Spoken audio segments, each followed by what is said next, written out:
Donald Trump doubling down with new comments about the Trump University lawsuit after saying the judge overseeing that matter, who was born in Indiana of Mexican heritage, would not be able to rule without bias in the case. If it were a Muslim judge, would you also feel like they wouldn't be able to treat you fairly because of that policy of yours? It's possible, yes. Yeah, that would be possible, absolutely. Isn't there sort of a tradition, though, in America that we don't judge people by who their parents were, where they came from? I'm not talking about tradition. I'm talking about common sense, okay?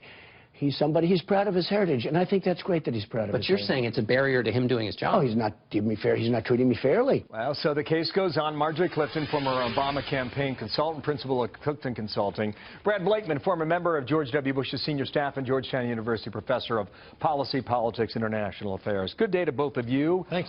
Marjorie, I know you don't like this. Brad, as a Republican, do you?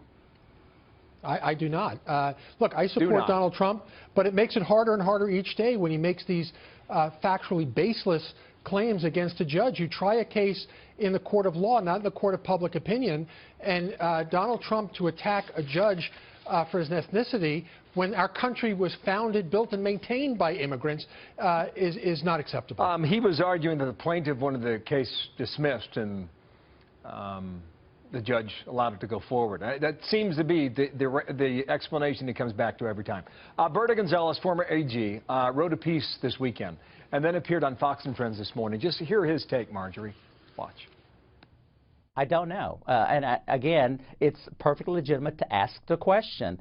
And I think the judge, as every judge should do before every case, to consider all the facts, to consider the publicity about the case, what's being said publicly about the case, and make a decision. Again, it's not just about being impartial. It's about the appearance of impartiality, impropriety. That's the standard that the judge must satisfy. So when I listen to his legal rationale, is Trump trying to force the judge off the case? Is that the strategy? Or he's going on the defensive, worried that he might lose or that he's looking bad. But the fact of the matter is Trump keeps leading on race.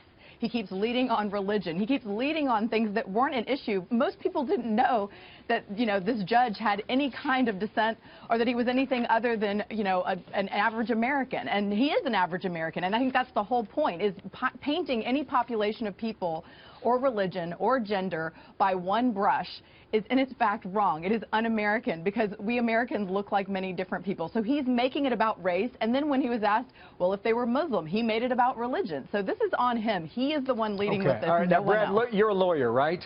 Yes. What's the legal strategy? Or is Trump just playing the win on everything? I think Trump is being a really bad client. I can't imagine his lawyers are happy with his statements because they have to live by those statements and they have to report to the judge. Look, if Trump thinks this guy is not treating him fairly, there's a remedy. You petition, in this case I imagine it would be the administrative judge in that district for a remedy, for recusal. But he's not doing that, and his lawyers don't seem to be doing that. So I think it's a really bad policy to fight your case, and it's unfair to the judge and the system to do it in the court of public opinion. Let me get back to politics. Newt Gingrich, the former speaker, said this morning. Kind of what you said, Brad. Watch. This is one of the worst mistakes Trump has made, and I think it's inexcusable. He has every right to criticize a judge, and he has every right to say certain decisions aren't right, and his attorneys can file to move the venue from the judge. But first of all, this judge was born in Indiana. He is an American, period. On the politics of this, I thought the point Gingrich made later in that interview with Chris Wallace was especially pertinent. He said in the primary season, it's like playing golf. You're an individual. In the general election, you're playing a team sport. Right. And so what he was saying is that Trump has to let Speaker Ryan know what he's up to.